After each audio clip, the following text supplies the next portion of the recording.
คุณไม่สิฉันไม่ได้แต่งหน้าเขาคงจำไม่ได้แล้ว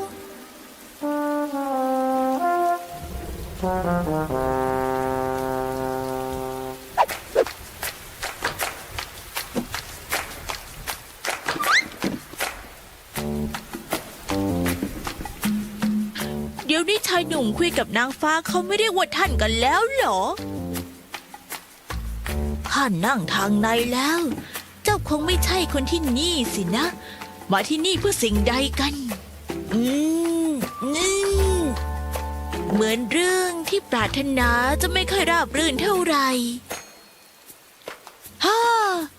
จะฝ่าฟันอุปสรรคได้จะต้องใช้สองคำว่า ผู้หญิง ห้าม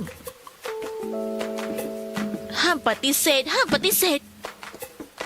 ห้ามปฏิเสธผู้หญิงคนไหนที่เข้าหาเจ้าเด็ดขาดนี่อาจจะเป็นวิธีแก้ปัญหาในสิ่งที่เจ้ากำลังงุนงงอยู่นี่เจ้าไม่เชื่อข้าเหรอตอนที่เจ้าขึ้นเขามาน่าจะผ่าน8 โค้งมาแล้ว4 ทางลาด3 กระท่อมแต่ก็ยังไม่พบสิ่งที่เจ้าต้องการใช่หรือไม่แล้วข้าก็รู้ด้วยว่า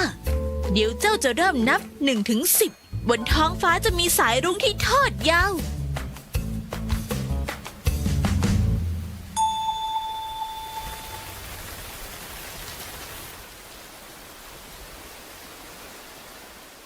เอาล่ะฝนหยุดแล้วเราไปกันเถอะ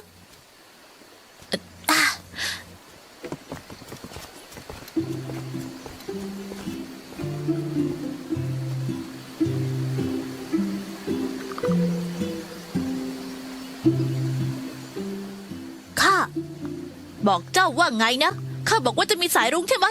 ข้าเตือนเจ้าอีก1 คำเมื่อลงเขาไปให้เดินทิศฝั่งขวาไว้แล้วจะเดินสะดวกกว่าข้าไปก่อนนะ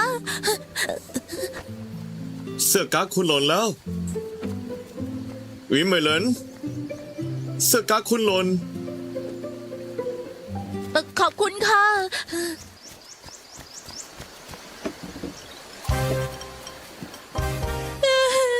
น่าอายเหลือเกินนะขอตายซะตรงนี้เลยจะได้ไหมเนี่ย